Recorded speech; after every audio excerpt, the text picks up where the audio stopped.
श्री गुरु तेग बहादुर जी इस पवित्र भूमि पर पधारे तो उन्होंने यहां अपने गहन तप,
और निर्भीक साहस की छाप छोड़ी थी।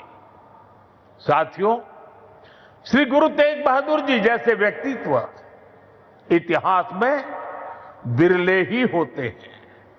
उनका जीवन, उनका त्याग, उनका चरित्र बहुत बड़ी प्रेरणा है।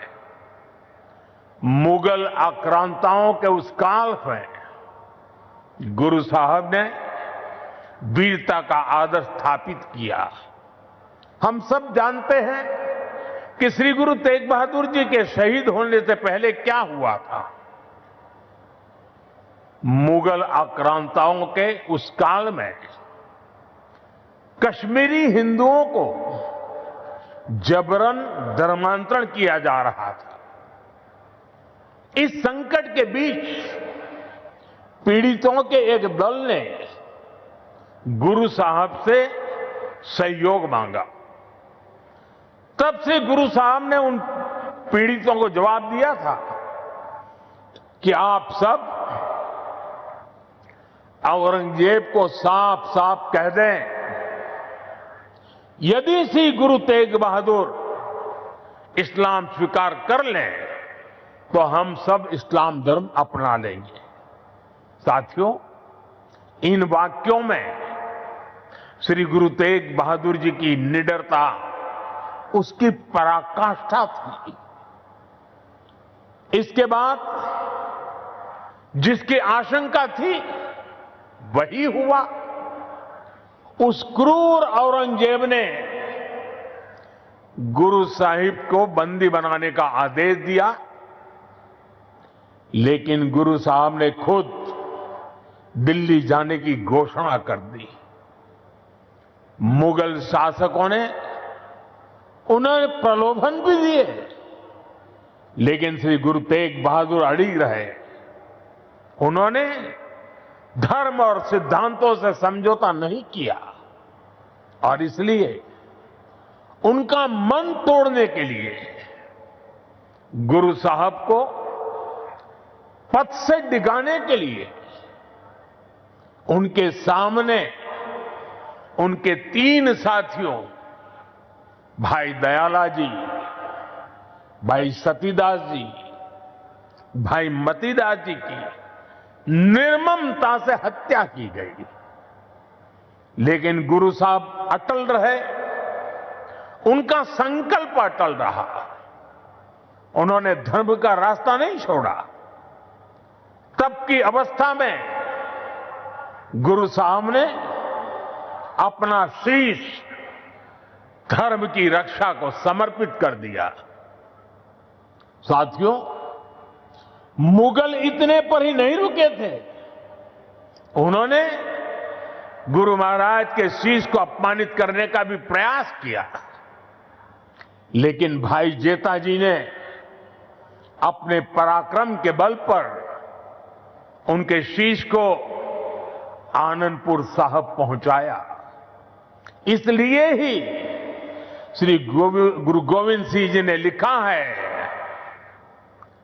तिलक जंजू राखा प्रभता का, तेग बहादुर सी क्रिया करी न किन्हू आन। इसका अर्थ था कि धर्म का तिलक सुरक्षित रहे, लोगों की आस्था पर अत्याचार न हो, इसके लिए गुरु साहिब ने सब कुछ न्यौछावर कर दिया। साथियों, आज गुरु साहब की इसी बलिदान भूमि के रूप में आज दिल्ली का शीशगंज गुरुद्वारा हमारी प्रेरणा का एक जीवन स्थल बनकर खड़ा है। आनंदपुर साहब का तीर्थ हमारी राष्ट्रीय चेतना की शक्ति भूमि है।